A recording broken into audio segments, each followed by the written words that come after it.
Water levels of the Kalani River on the rise, causing floods. Area on the banks of the river inundated. Disasters claim 37 lives, while 21 persons unaccounted for. Low pressure system moves away from the island. Sirasa Shakti John Keel Sahanayatra launched to provide relief for disaster victims. UN commends various sectors in Sri Lanka, including the Capital Maharaj organization, for coming together to assist flood victims. Good evening and welcome. This is Primetime News coming to you live and direct from our Newsfirst studios here in Colombo. I am Shahin Durrangpati. And I'm Arundhati Mudanayaka. Let's take a look at your stories in detail now.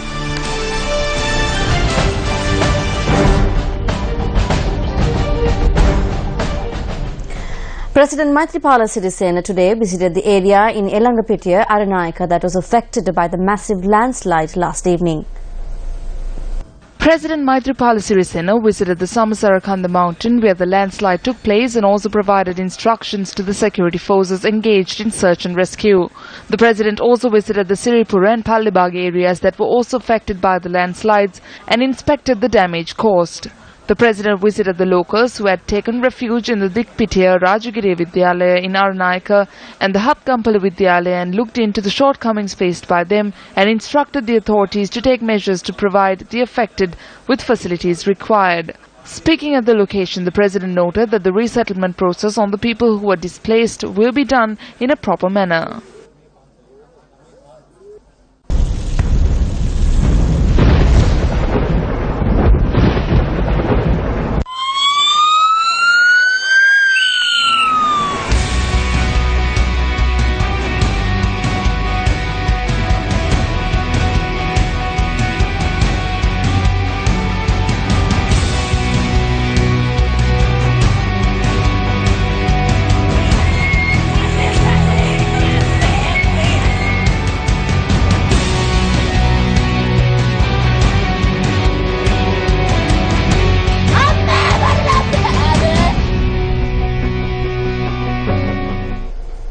Well, the footage you just witnessed clearly shows the devastation caused by heavy downpours and flash floods. For details, let's now cross over to Nadeem Majid, who is at the Newsfirst Weather Centre for a more comprehensive report on the weather situation that affected the country since the weekend. Nadeem? Thank you, Shahin. Shahin himself just returned to the Newsfirst Centre earlier this evening after a busy day covering the extreme weather situation in Colombo and surrounding areas. Now, while the rains have begun to dissipate, most of the island is still reeling from the floods and devastating landslides triggered by the deluge that occurred over the weekend. The Newsfirst Weather Centre, our network of island-wide correspondents, our 20,000 plus strong network of you reporters have all been mobilized to cover the disaster situation and keep you up to date. Meanwhile, the water levels of the Kalani River rose once again today, raising the threat level to a major flood situation. Many areas along the banks of the river have been inundated, and taking this situation into account, authorities issued warnings to the respective areas, including a call for residents to evacuate to safer locations. Earlier in the evening, Shahin Durrangpati visited the area that was badly affected by floodwaters from the Kalani River and submitted this footage. Our reporter noted that the water level of the Kalani River is continuing to rise. He also witnessed the manner in which people were fleeing from their homes in search of dry land.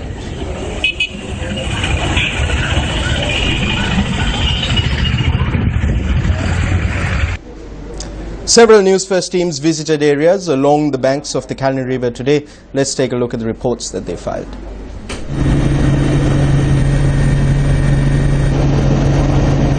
The water level of the Kalani River stood at 6.7 feet as of this evening. The Department of Irrigation states that this is a severe flooding situation. The Gotami, Jakotwa and Korniawatta areas in the Vellapiti area are inundated. The floodwaters have submerged the houses by nearly 3/4 of its height. Houses in Kulannava, Sedawatta, Vellampitiya, Ambatale, Kotikawatta, Madiga Kodala, Madinagoda and Kittampaua have been submerged. I'm on the 175 bus route in Kohilavatta. You can see that this route is completely underwater. The main bus route to enter Kohilavatta is also completely submerged. 20 families of Kulanawa have been affected by the floods. Boats were deployed in an effort to rescue those affected by the floods. We also witnessed people trapped on the upper floors of their homes as a result of the flooding. These residents claimed that they had to beg and plead with authorities to save their lives. The Navy and those who deployed private boats to rescue the flood victims stated that they did not have sufficient boats to rescue all those who were stranded. However, a large number of people were relocated to safe areas today. Kadwala was another area which was heavily affected by the floods. Reports say that 8,000 families have been affected in the area.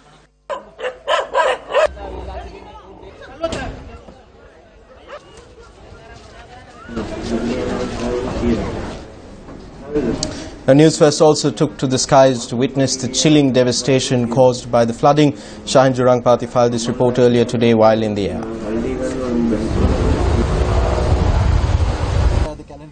Yeah. From Kadwala you will be tracking. I can cover Gampaha and all that. No, right? no. No Gampaha. No. Okay. So I will sail upwards. Then.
After 3 days of heavy and continuous rainfall, several parts of the island remain flooded. As we get an aerial view of the devastation Mother Nature has caused, its scenes are quite appalling to the naked eye. Entire homes in certain areas which were mostly affected by the country which we flew above, such as Avisavella, Kalania, Gampaha and Hangvella, were completely submerged underwater. Certain areas which we wanted to fly above were restricted, such as Bulat Kohopitia and Kadugannawa, as we were told by our pilots that the weather situations there are unsuitable for flight.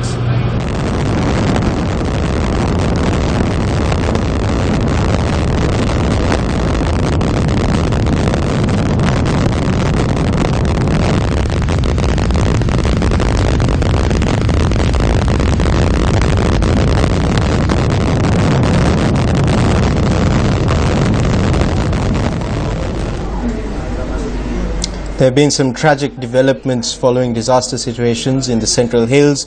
The bodies of 15 people who died following the major landslide in the Siripura mountain range in Aranayaka had been recovered by this evening. The Divisional Secretary of Aranayaka, Izadam Pfizer, says that the exact number of those missing in the landslide cannot be determined at present.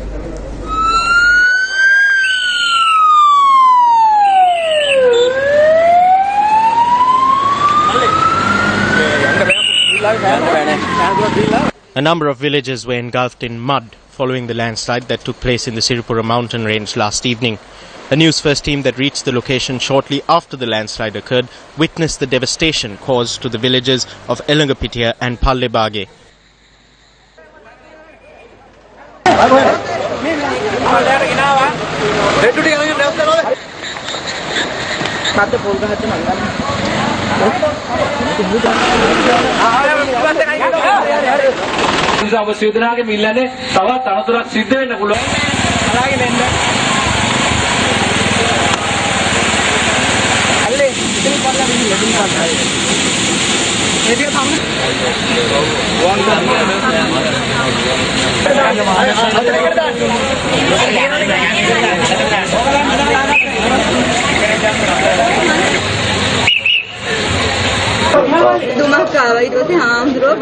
There was a fog. The monk was helping the child and then the earth came down. The Thera pulled me and jumped out of the three-wheeler.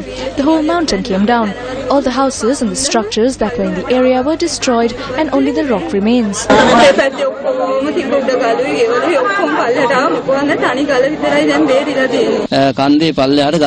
There were rocks tumbling down. There was a thick fog as well. At that instance, there was black smoke that was seen in the area. Divisional Secretary Izadam Pfizer said that 1,504 people reside in the village of Elangapitia, while another 1,792 people call the village of Pallebage their home. 66 homes in the two villages were destroyed in the landslide. The majority of the residents are plantation workers.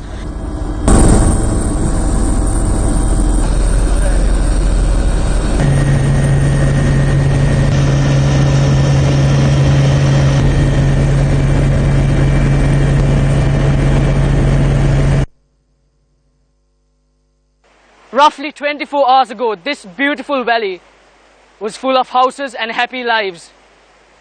But right now, this is the end of a landslide that has taken place yesterday. Right in the background, you can see the Siripura mountain. The people of this area never thought that it would come to this.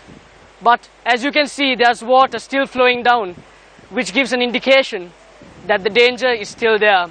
The people in this area were caught completely unawares. This mound of earth had cascaded nearly 10 kilometers from the Siripura mountain range. Rescue teams that rushed to the scene of the disaster last night were met with a plethora of obstacles, including an overflowing stream on the approach road, incessant rain and the darkness of the night. As a result of these difficulties, search operations in the area commenced only this morning. The bodies of 15 people buried under the mud were recovered during the joint operation carried out by the Army, Navy and Air Force. 8 of the victims were women.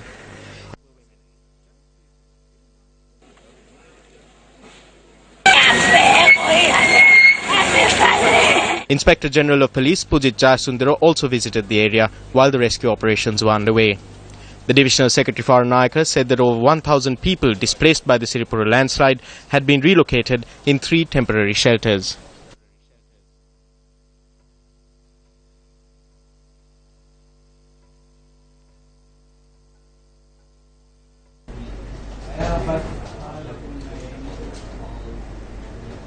Another devastating landslide was reported from the Bulat Kohupiti area. Several line houses were destroyed in this landslide.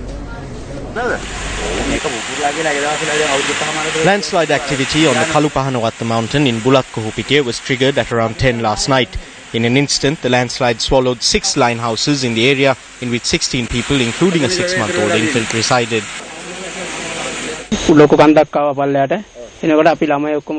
A massive mountain came down. When that happened, we took our children and ran away.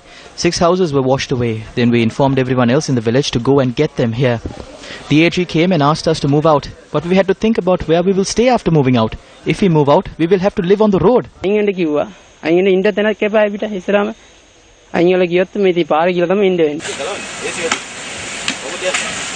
A team comprising of 54 army personnel and 30 policemen have been deployed for the search and rescue operation. Our correspondent said that 5 bodies have been recovered thus far and that all the victims are male.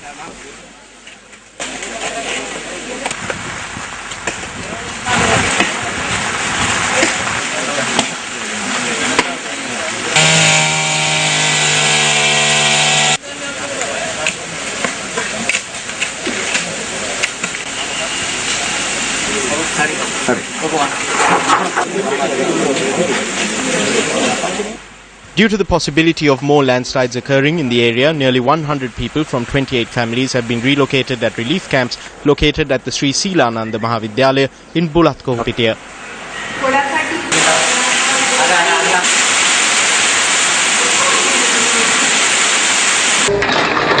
The bodies of 3 people who went missing in the landslide that took place in the Rammalaka area in Aladuwaka Kadugannawa were found today.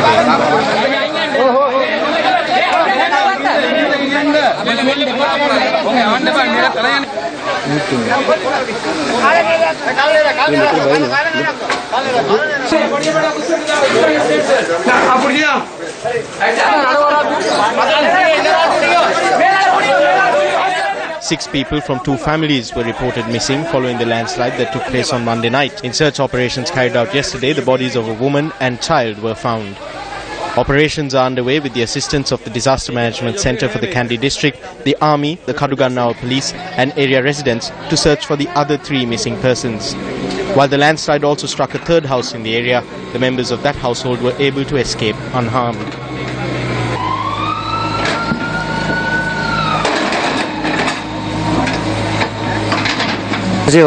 My wife said she heard a noise and to have a look. I used the torch to check and I saw a big tree on our roof.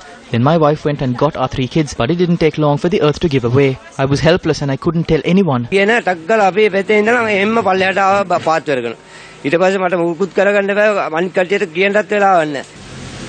Meanwhile, 20 people from 5 families residing in the Maligathan area and Kadugannawa have been identified as living in areas prone to landslides. There have been many landslides in this area behind me. 20 people and 5 families live here while their lives are at risk due to the inclement weather conditions. While landslides were reported from the area on a number of previous occasions, the authorities had warned the residents to evacuate to safer locations. The Grama Sevaka Niladhari officer asked us to move out, but where are we supposed to go? We were asked to stay in the community hall, but even that's filled up with water due to the winds. Are we supposed to live on the road when it's raining all day?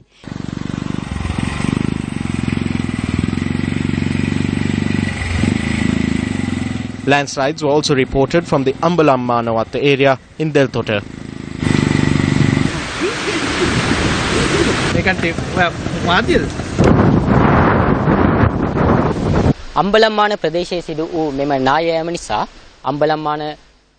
Due to this landslide in the Ambalamana area, people travelling from Ambalamana Galahakuru area are unable to get across.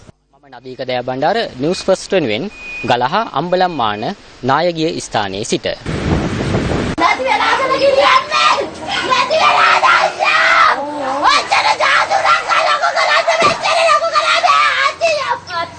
Ayo! Amme! Reports of tragic deaths caused by the various disaster situations around the island were received today as well. Floodwaters claimed the lives of 2 boys in the Avarakoto area in Wattala. An infant fell off his bed while sleeping and drowned in the floodwaters that had pooled around the bed when the heavy rainfall commenced earlier this week. The Avarakoto area in Wattala, which is still inundated, claimed the lives of 2 more children this morning as they attempted to play with a raft in the floodwaters. While the piece of styrofoam they used as a makeshift raft floated aimlessly, 9-year-old Vihanga and 16-year-old Janaka drowned in the floodwaters. Meanwhile, an individual who was pruning the branches of a tree in the Gohogoda area in Katugastota died when he became entangled in a high-tension power line. The 52-year-old victim, a woodcutter by profession, is a father of 2. Another individual who was fishing in the Epawala tank died when he drowned in the raging floodwaters. The police, navy and area residents recovered his body this morning. The Director General of the Department of Meteorology, Lalit Chandrapala, elaborated on the forecast for the next few days.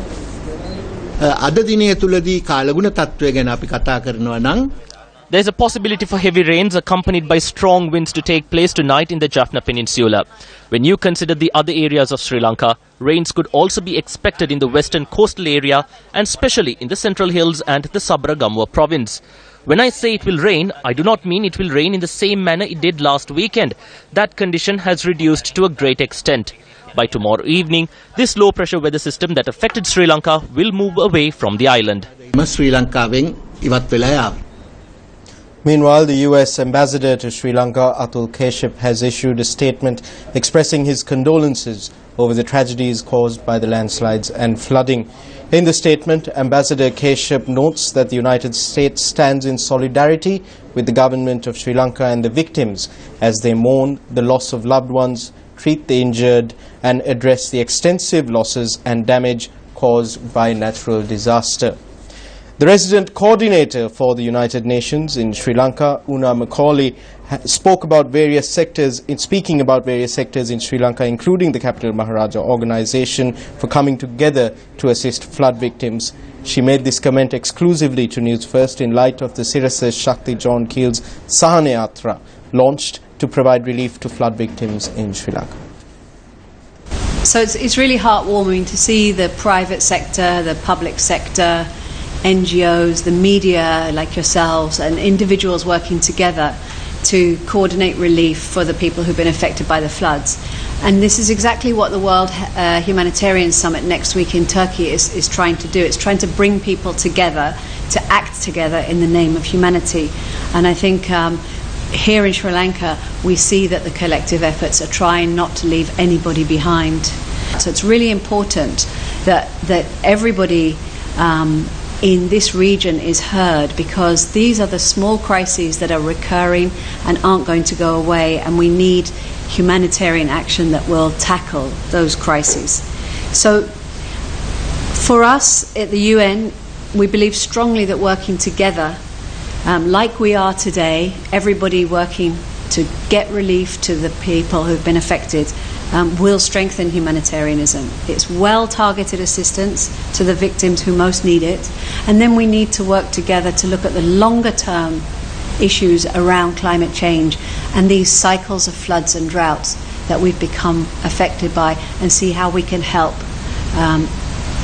both prevent and learn to live with the changes that are taking place. Incidentally, the Capital Maharaja Organization Limited is the only private organization in Sri Lanka that has been invited by the United Nations to attend the first ever World Humanitarian Summit, which will take place from the 23rd to the 24th of May in Istanbul, Turkey. Now, the Sirasa Shakti John Keel's Sahana Yatra program has been recommenced to provide much needed assistance for those affected by the torrential rains, the gale force winds, the floods and the landslides.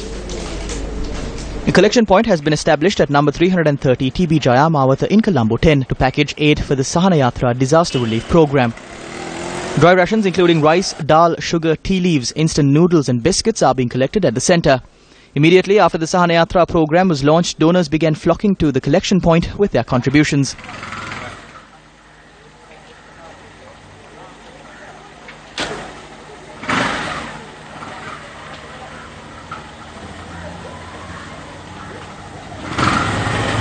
වහාම පොළට ගිහිලා මේ බඩු ටික කොම ගත්තේ. තමන් සුබ ප්‍රාර්ථනා කරන ඔබගේ ආයතනයේ හැමතිස්සෙම මේ වගේ දේවල් කරනවා. මේ වගේ අවස්ථාවක අවතන් ජනතාවට අපිට පුළුවන් විදියට සාහනයක් සලස්සන්න යුතුව. ඉතින් මේ ආහාර ද්‍රව්‍ය අපිට පුළුවන් විදියට අරගෙන මෙතනට බාරගන්න. අපි මේ අනතුරු ගැන දැනගත්තා. වහාම ආවා. තව මොකද ඕනේ කියලා ඕගොල්ලෝ කියන්න පුළුවන් නම් ආයි අපි එනවා. The vehicular procession carrying the sacred relics to the Sirasa John Keel's Vesak zone will also accept contributions of dry rations from donors.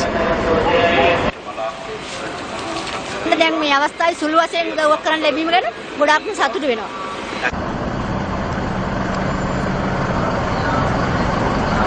සියලු දෙනාටම මේ වගේ සත්කාරයක් කරන එක සිරසට ලොකු පිනක්. අවතැනුණු ජනතාවට සහනයක් සලසන්න තමයි අපි මේ පරිත්‍යාග කරේ. දැන් ඇත්තටම සිරසෙන් කරන්නේ ලොකු මහඟු කාර්යයක්. මේ ඒකට මෙහෙම හරි සම්මානයක් ලැබීම ගැන මම සතුටු වෙනවා.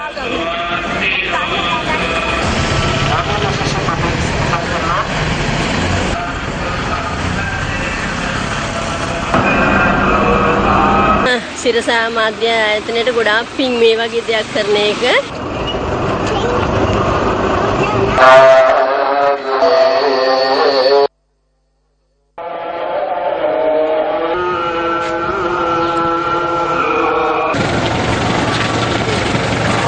Such a large-scale initiative also requires transportation facilities, and as such, owners of cargo vehicles such as lorries and trucks are encouraged to call 0114-896-896 to volunteer their services. The MTV-MBC media network is undertaking this meritorious deed while organizing the Sirasa John Keel's Vesak zone as well. Meanwhile, a special meeting was held at the Disaster Management Ministry today regarding the current situation. Representatives of the United Nations agencies, foreign missions, key non-government organizations and the Capital Maharaja Organization Limited attended this meeting. UN representatives who attended the meeting, chaired by the Ministry Secretary, expressed their appreciation for the Sirasa Shakti Sahanayatra program. Appreciating the work done by the Capital Maharaja Organization Limited to assist disaster-stricken communities, officials also pledged their fullest support to this initiative. Newsfirst Florin Rajendran joins us now from the Sirasa Shakti John Keel Sahanayatra Collection Center. Sirasa Shakti John Keel Sahanayatra is currently in effect. As human beings, our basic responsibility is help those who are in need, and we at Newsfirst have taken this initiative of helping the people who are in need because of the flood situation which has wreaked havoc in the country rather. Now we are here in TB Jayamawata where relief items are being collected here. It is number 330 TB Jayamawata, Colombo 10. Now relief items such as rice, dal, sugar, tea leaves, biscuits and instant noodles can be handed over to this as relief items to those in need right now. So we are placed here at the TB Jayamawata and those relief items could be handed over, and we will be open 24 hours. You can hand over your relief items anytime you want during the day. You can also contact 0114-896-896 for any details. For the Newsfirst team, I'm Florin Rajendran reporting from here in TB Jayamawata. Over to you all. Thank you, Florin. Donations will be collected throughout the day tomorrow at 330 TB Jayamawata in Colombo 10. That's it from the Newsfirst Weather Centre for now.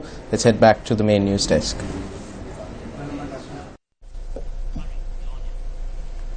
Well, thank you, Nadim, for that comprehensive update. Moving on with other local stories. The processions carrying the sacred relics to the Sirasa John Keel's Vesak zone commenced day 2 of the journey to Colombo today.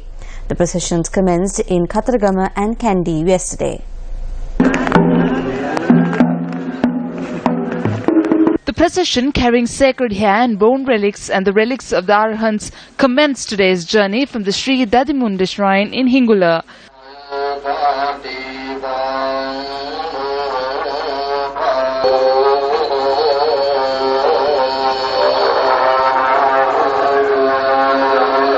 The sacred relics are being moved to the Ranvala Historic Temple. We are gradually moving towards the temple.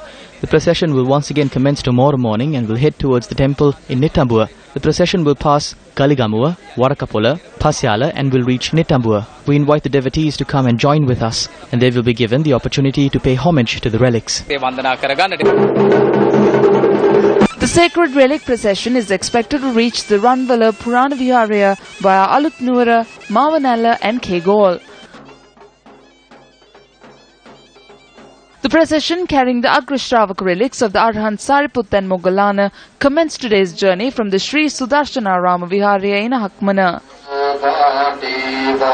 The relic procession will reach the Agrabodhi Mahaviharaya in Valigama via Hakmana, Kamarupitiya and Matara. The procession reached the Mathura Botri this evening. Today the procession makes a stop at the Veligama Agrabodhi temple. Tomorrow the procession will travel towards Gaul. A forum organized by the Governor of the Central Bank, Arjuna Mahendran, was held at the BMICH yesterday.